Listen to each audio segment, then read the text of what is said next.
The leads are out there waiting for you to just go pick them up. Just you saying call 80 realtors a day made me want to brush my teeth with a porcupine. But the pain of being broke and no business, I see people laughing because you love the jokes. And it's true, you all feel the same way. You're going to call 80, you're going to connect with like 4 or 5 amazing people. The pain of going broke and being defeated is probably greater than the pain of making those phone calls. Yeah.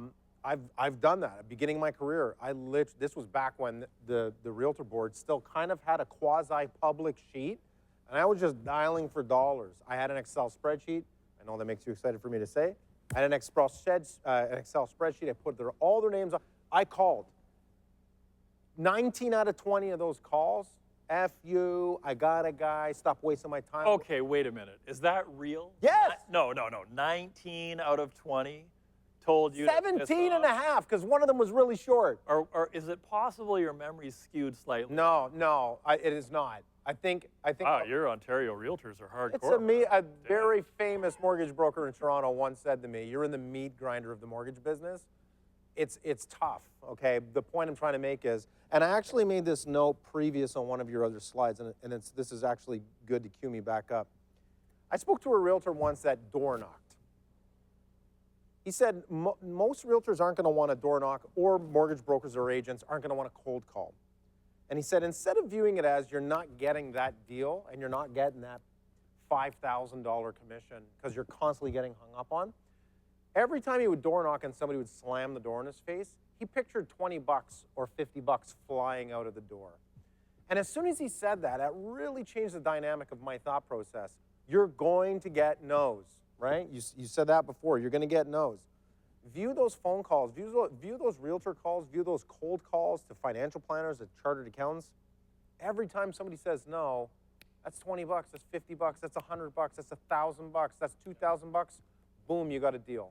Boom, you've got a great connection with somebody that you want to work with for a lot of years. It's basically the gambler's slot machine philosophy. Oh my God, that's a good run. But in a much healthier way. Right. I mean, you don't see people giving up on pulling on the lever or pushing the button on the slot machine. They keep going.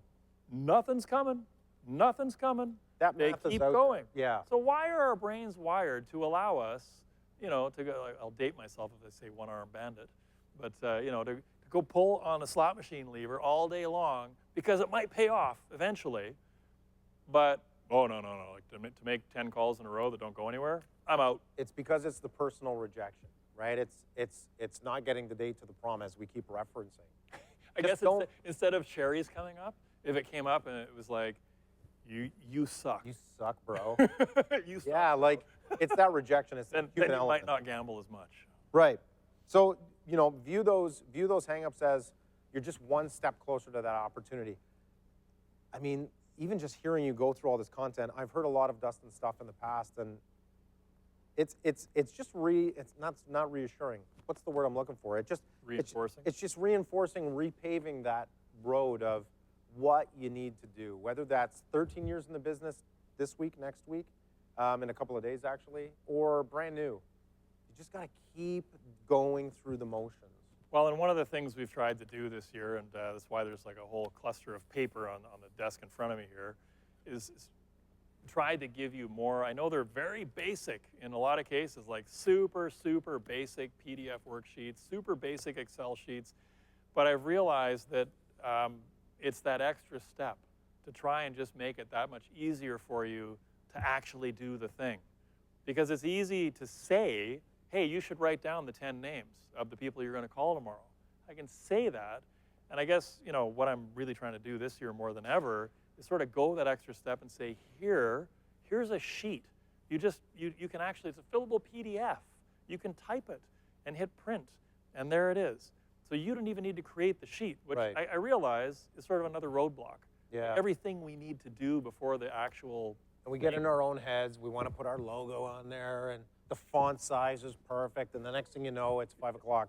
There are some questions. Are you wanting to do Q&A right now? Why don't we tackle a couple? Okay. Quickly? We'll do speed round here. How persistent do you get with realtors who already have a few mortgage partners, in quotes? Ontario is interesting.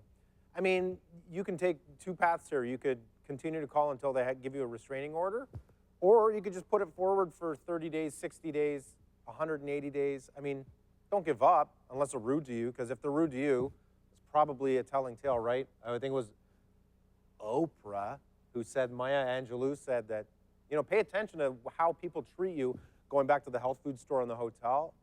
Pay attention to how people treat you right out of the gate, because that's probably showing their true colors, and that's how they're going to treat you, right? So be persistent, but don't be a nuisance, because they'll never want to have you as a partner. Well, I think one thing that's worth mentioning on that too, though, is I interviewed a couple of realtors on the podcast over the years, and I've asked them the question, you know, how many mortgage brokers have called you over the years? And it's usually like a single-digit number. Yep. These are like #1 producing realtors in their office. Yep. Mortgage brokers, literally one office had 40 mortgage brokers next door, in the building right next door. And not one of those 40, pardon me, one of those 40 called that realtor. And here's the interesting thing, the follow-up question. And how many mortgage brokers called you a second time? 0. And it's basically, that's it. Basically 0. Because it's like you phone the realtor, they don't give you a deal, you're out. You know what's funny? Sorry, I'm going to. And I use the D word on purpose there. Like, I need a deal. No, you don't. Right. Like, relax. Right. You're calling to put yourself out there. You're planting seeds. Hey, if they have a client that they can refer to you right away, awesome. But follow up, follow up, follow up. That's who wins. It's key. This just happened the other day in my local market. There was a guy I called 10 to 13 years ago when I started, and I got I'm just a retired athlete. I'm not doing a lot of real estate. You shouldn't really waste your time on me. Who's very nice, very humble, whatever.